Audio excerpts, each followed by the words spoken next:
Hey guys, this is Rod Young. I'm coming back to you live about this van trip. One man, one van, 28 days in a van traveling the Southwest United States. Hey, and if you like these videos, just please like and subscribe button down below. Okay, so when I left you guys, I was on my road. I just made it to Bryce Canyon. I left Arches National Park, got on the interstate, saw some aliens, saw Butch Cassidy's childhood home, and then I finally made it. Well, I finally made it to Bryce Canyon, and of course it's snowing here too. I left Arches and came here, got from point A to point B, but the destination was not Bryce Canyon. The destination was the actual journey between Arches and Bryce Canyon. There's a lot to see here, but let me tell you, the journey, the stops, the views that I had between points A and B were more important than getting here. And that's the way all trips should be. Now, I got there and it was probably around 1 o'clock, so I had plenty of time to view, take a look at some of the sites and stuff. So went to the fee center, paid. Well, I didn't pay. I used my card, my National Park pass to get in for free. And of course, I asked them there if they had any available parking. And this was the first time they actually said, yeah, we've got some available slots. So I was okay. I was happy about that. And it was first come, first serve. It wasn't reserved. So very different than the other experiences that I've had at the other national parks. So went through and went to the visitor center to pick up a map, buy some souvenirs and stuff like that. Hadn't really seen the park yet, but they told me that there's only one campsite that was open, and that was a North Campground. So got back in the van, went to the North Campsite, which was basically across the street from the visitor center. I drove through there, and of course they had the poles on the grounds. Tons of parking available. There's tons of campsites available. So I literally could pick and choose whichever one I wanted. I mean, I think there may have been, 40 spots and maybe 3 campers there when I got there. So I had my run of the place. So I got a really, really nice spot. Got the number, went back and, got the envelope, put my number on my envelope, paid. Then I got my little ticket slip from the envelope and posted it on my pole for my campsite. And I was good. So that's pretty much how I've been doing it. And that's I'm assuming that's the way it pretty much is done at most of the parks. So I decided to go, it's still early enough. So I decided to go and check out some of the overlooks for Bryce Canyon. Now, I didn't know a lot about Bryce Canyon. I just, I had the map, and I decided I decided to go to Sunset Point, which was one of the places closest to the campground. Now, this is, I don't even know where to start with this, but I was getting there, and it was, it was getting to be sunset. I know I said I got there around 1 o'clock, so I did hang out a little bit, and then I went to the Sunset Point, and it wasn't quite sunset, but it was getting there. So I don't even know where to start. Let me just say off the bat, I had an emotional experience there at Sunset Point at Bryce Canyon. And there's no denying it. When I first got there and I got a chance to go up to the canyon viewpoints, I was literally overwhelmed by what I saw. It was so incredible. It was just so beautiful.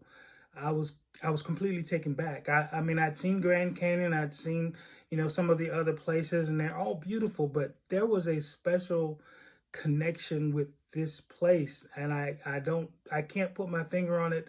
I don't know what it was, but it was a spiritual. I was overwhelmed spiritually when I walked up there. Now, there's a lot of other people around me. Not a lot of other people, but there were people around me. Bryce Canyon. That's it. I've seen a picture of it. That's it. 哦，对，冷的时候电力会消耗。Pretty sure that's it. 你的手机这种状况是你的事情。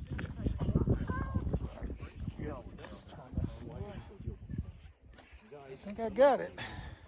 And you know, I'm in a state of just awe when I'm here. And this has never happened to me, but I'm literally in a state of awe. And this thing came over, it overwhelmed me, in terms of just how beautiful it was and how lucky at that moment I was to be there and to experience what I was experiencing. And I'm not the most spiritual person. I'm not the most religious person. I mean, I do the best I can, but for the most part, nothing's really hit me like this scene hit me at Bryce Canyon at Sunset Point.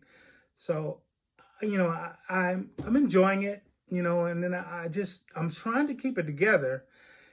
So eventually, I had to step away from where the crowds were, and I walked to this little area where there was no one there, and I just had to. I mean, I.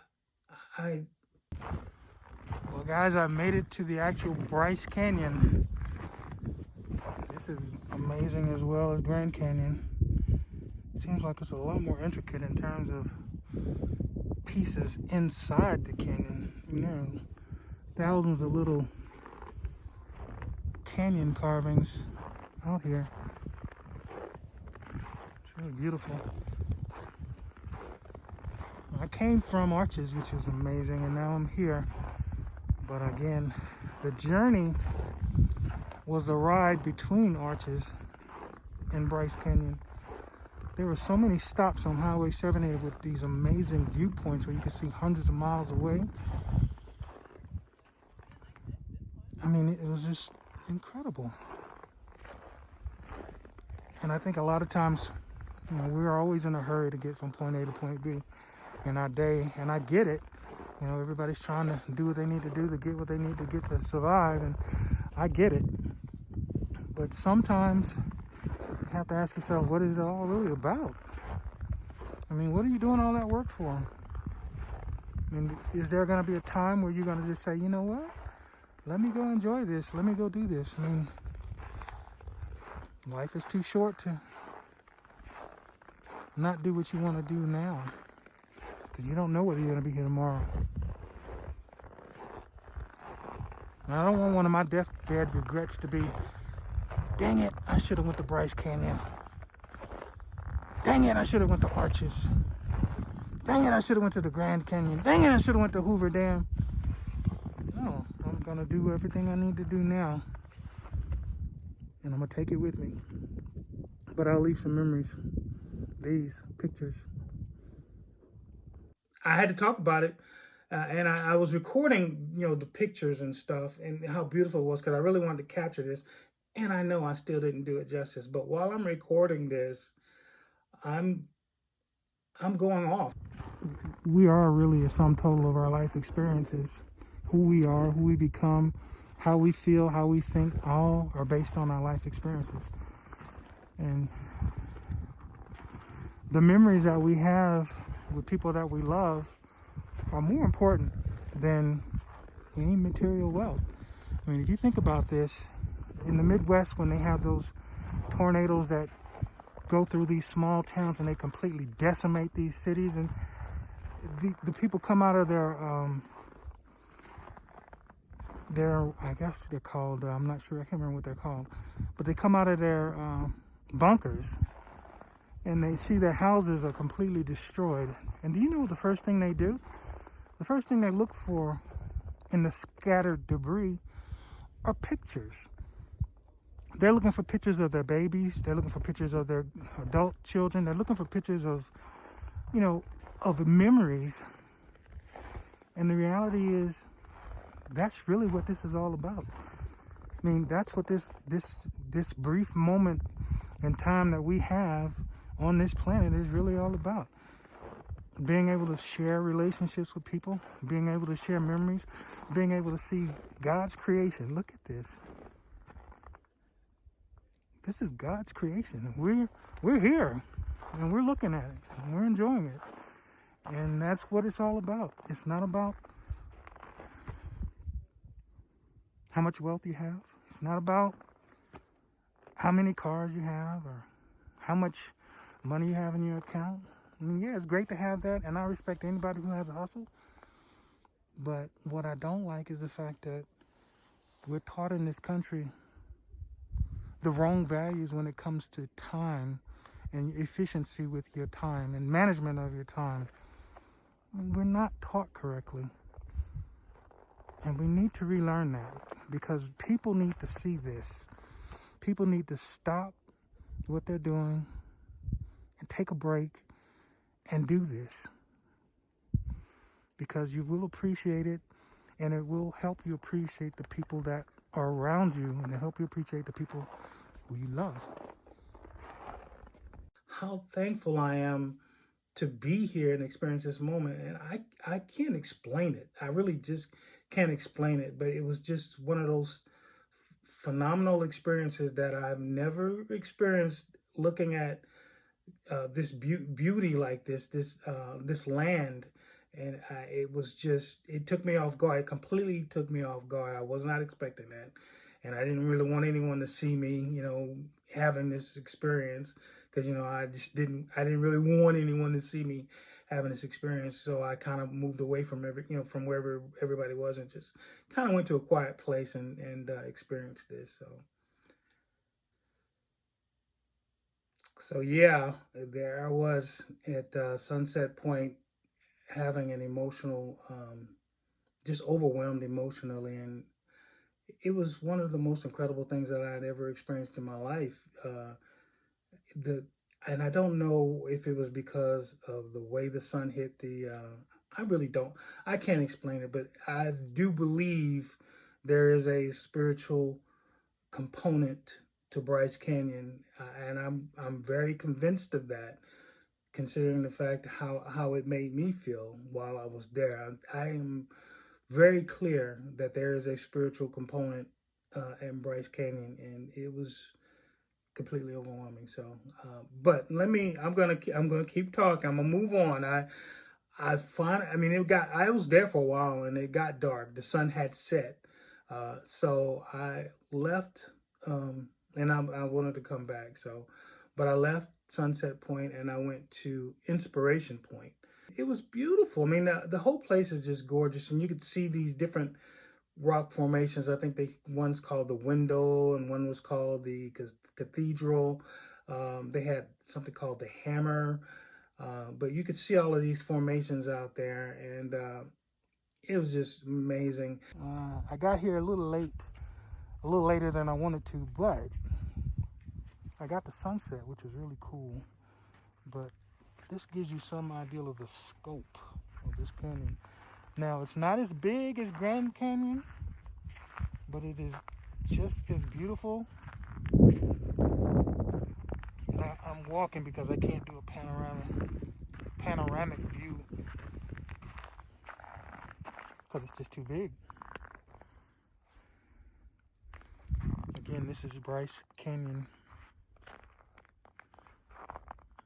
I'm not sure what those canyons are, or what those mountains are back there behind the canyons, but I'll find out.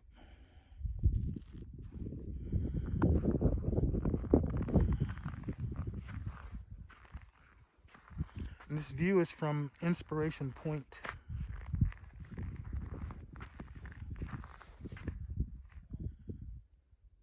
And you could go down. I mean, you can hike down into the canyon, and I think one of the parts of the canyon is called Wall Street, where you can actually walk down through these rock formations that had been eroded, as a result of water going through those formations.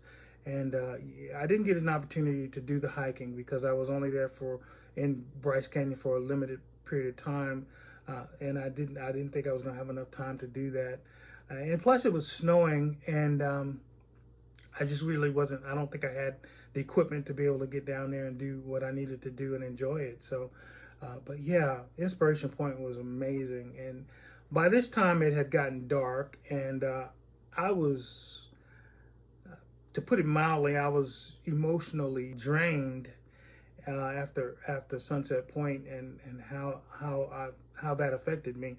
And I think it may have been around 6 o'clock, 5:30, 6 o'clock, and I went back to my campsite, and I was pretty much done for the night.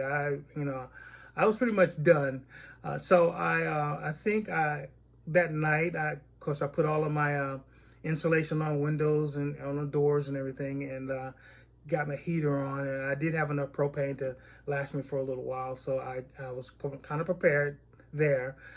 So I think I sat down and may have watched Netflix. I think I had a salad. I think I had strawberry salad, and but yeah, it was really really cold that night. And the thing is with the propane heaters, I have a carbon monoxide indicator in the van, and you cannot have those heaters running all night because it will trigger the carbon monoxide if you don't have a fan open, or if you don't have, some ventilation, enough ventilation to for that carbon monoxide to leave.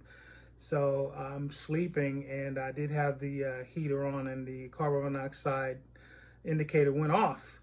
So I actually had to turn the heater off, had to open up some windows, and it was probably 7 degrees outside. It was very, very cold, very, very cold. So it got cold in the van when I opened up the windows, but I did close them back up. And of course, I turned the heater on just for a little while to warm up everything again, but I had to turn the heater off in order to make sure that I didn't trigger the carbon monoxide detectors again. So that's what I did, and I think this may have been around midnight when all of this went on. So so by, I guess, maybe 1 o'clock, I had to turn the heater off, and of course it got really really cold. But I had enough blankets on me to keep me warm, and I was completely covered. I completely covered every portion of my body with the blankets, because if I had any, and I did notice this, if I had any portion of my body outside the blanket, it felt like I was burning because it was so cold. I mean, it was really that cold. It's almost like I could have gotten freezer burn as a result of it being any body part outside that blanket. So I was completely under the blanket. So maybe around 7 o'clock or 8 o'clock, I woke up, and I'm under the blanket, so I'm pretty warm. But I peek out, and I start looking around, and I start breathing, and I can see frost coming out of my nose and my mouth, because it was so cold inside the van. It was almost like I was outside the van. Had to be maybe 3 or 4 degrees, and it was really, really cold. That was the coldest night, I believe, that I had while I was in the van the entire 28 days on the trip. So that was an interesting thing. So I had to, in the morning, I had to get up, and I had to, of course, I turned the heater on, and I turned the motor on so I could get heat coming from everywhere. And then I turned on the stove as well, and I just kind of started, I said, might as well, I'm at 7 o'clock in the morning, I might as well just, get me a meal and cook. So I think I cooked some eggs, and by the time I was done with the eggs, it was nice and warm, toasty inside. But I was really tired, and I didn't really want to get up, and it was kind of snowing a little bit outside. So I said, you know what, I'm gonna sleep in for a little while, and that's pretty much what I did. I did not get really moving until maybe 11 o'clock. So another 4 hours of just kind of hanging out and just enjoying the time. I didn't have anything to do, so I just really enjoyed it. So I'm gonna be walking a little bit, and I had to get my thick clothes on, thick boots and all that. So the plan, because it was the anticipated snow that day around 1 to 2 o'clock, they're expecting heavy snow. And the way the park is situated, you have the visitor center, and then you can drive a long stretch of road, and I think it goes 17 miles till you get to the end of Bryce Canyon, the national park. At the end, is a viewpoint called Rainbow Point. That viewpoint is over 9,000 feet high, so you're literally going up a mountain to get to it. So my plan was there, and there are a lot of other stops in between Visitor Center and Rainbow Point. My plan was to go all the way to Rainbow Point early, before the snow came, and then come back down the hill as the snow was coming and the snow was accumulating. That was the plan, and that's pretty much what I did. I just did not want to get caught up on the mountain and have the tires and the treads not stick and, you know, go tumbling down one side of the mountain. I didn't want to do that. That was pretty much the plan. I was trying to avoid tumbling down a mountain in the van. That's not my van that I probably have to pay for if it was totaled and all that kind of stuff. So and I would die. So that was a factor also. So I got up, got stuff on, and then I got in a car, and I'm driving, and there's snow on the ground already. I'm in Bryce Canyon, driving on snowy roads, riding on a mountaintop, slipping and sliding. So I'm a little concerned because I'm sloshing and sliding. Can't go too fast, but I finally get up to, I do the 17 miles and I get up to Rainbow Point, and I'm a little nervous about the last mile because it's a pretty steep mile, and I didn't want to be sliding down the hill. I didn't realize it was going to be that steep, but I got up there, got to Rainbow Point, and well, good morning from Bryce Canyon. Slept really well last night. It was very cold. I think it got as low as, I want to say 7 degrees, and it got cold inside the van. So it's good insulation, but it still gets cold. You know, without a heater, it gets cold. So, and I have a heater, but it was still cold. We're at Rainbow Point, which is the highest point in Bryce Canyon, and there's a trail we're gonna walk, but I'm gonna go to the front here just to take a look at everything and see if I can get some good scenery. Just a beautiful view. I mean, it's just, you know, I'm so impressed with Bryce Canyon. Bryce Canyon isn't the largest park that I've gone to, but it is one of the, probably in the top 3, is the most beautiful parks that I've ever ventured into. But none, only Bryce Canyon at Sunset Point have I ever had an emotional experience that I had, and no other park have I ever experienced what I experienced. And so I will say that that is probably the best, most amazing observation or viewpoint that I've ever seen in my life in terms of landscape. And I've seen some landscapes. I've seen Victoria Falls, South Africa. I had an experience there also, but this was something this was some next level stuff here. So, but I was at Rainbow Point, and just beautiful. And then I left and I started going down the hill, and I just kind of started venturing on every viewpoint that I could get to until I got back towards the visitor center. And man, there were some sights. All right, this is the Birch Canyon Overlook. Have to walk up to see the overlook, and it's got to be about 20 degrees out here right now.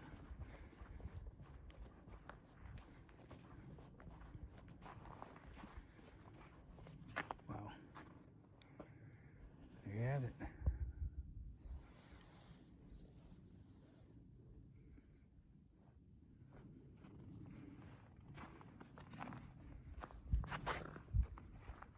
Drop off.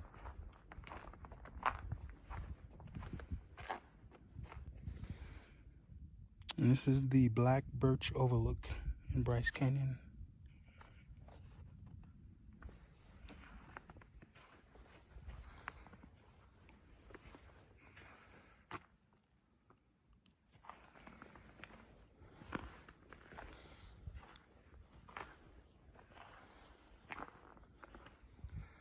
And that is quite a drop off.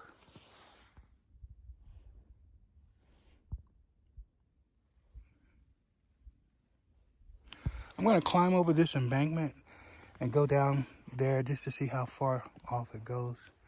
Somebody notify my next of kin. Okay, this is Ponderosa Point, almost 9,000 feet high.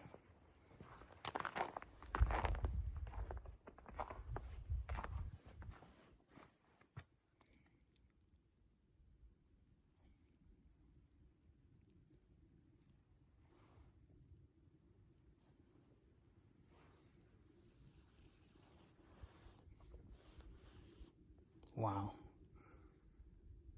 We've got snow, and the snow clouds are actually hindering the view, but I'm sure you can see probably out 100 miles if the snow wasn't there. But this is incredible. It's a good thing you guys didn't catch me almost slipping and falling on my behind. This is Agua Canyon.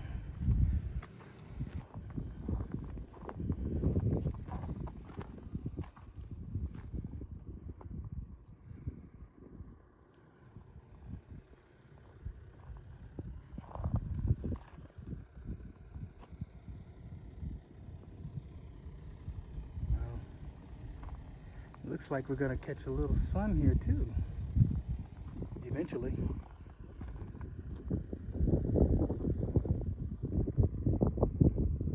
Agua Canyon. There were some viewpoints. There was one that was called the Bridge. Okay, now we are at the natural bridge overlook in Bryce Canyon. So let's take a look.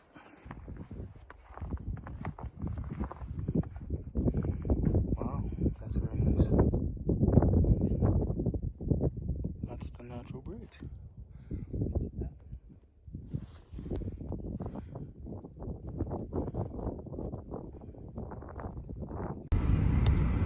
Looks like the road is getting a little hairy right now, so I have to make sure I drive my best. It is it's four-wheel drive. We're gonna do what we need to do. But it is pretty. I don't know if it'd be pretty going down the embankment, but it's pretty driving. We're now in Sheep Creek Swamp Canyon. Yeah, that's what it's called. Sheep Creek Swamp Canyon. Try to say that 3 times.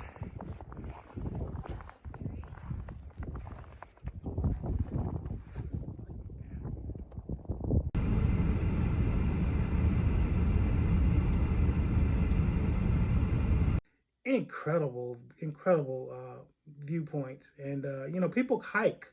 You could actually hike all the way back to the visitor center, and that's, I think that's 17-18 miles, and it would have been an incredible hike. And I'm gonna have to come back and do that, preferably in the summertime. I'm gonna have to come back and do that, because that is the scenery there is just incredible.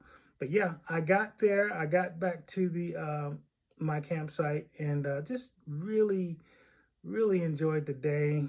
It was just beautiful, and I've got to say, I really think if you're going to go to any national park, you should go to Bryce Canyon. I would say that right now. Of course, I haven't seen all the other parks that I'm on my way to, but at this stage in the game, I'm saying that if you want to see a park, go to Bryce Canyon.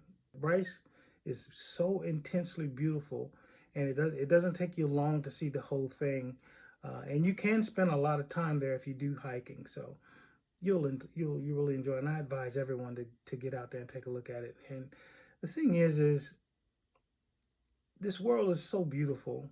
There are places in this world that are so incredible, and I didn't know until I got there. I didn't know until I saw what I saw. There's so many places that are like that. We just haven't discovered them, and I really think that as human beings, we really need to experience everything that's here, as much as we can experience. And the memories are so important to us, and it's just something that you should do. The next video, I'm going to talk about my trip to Zion National Park. That was the next stop, and Zion is another incredible park too. Let's just say that right now. So I'm gonna stop here. If you like these videos, please like and subscribe button down below.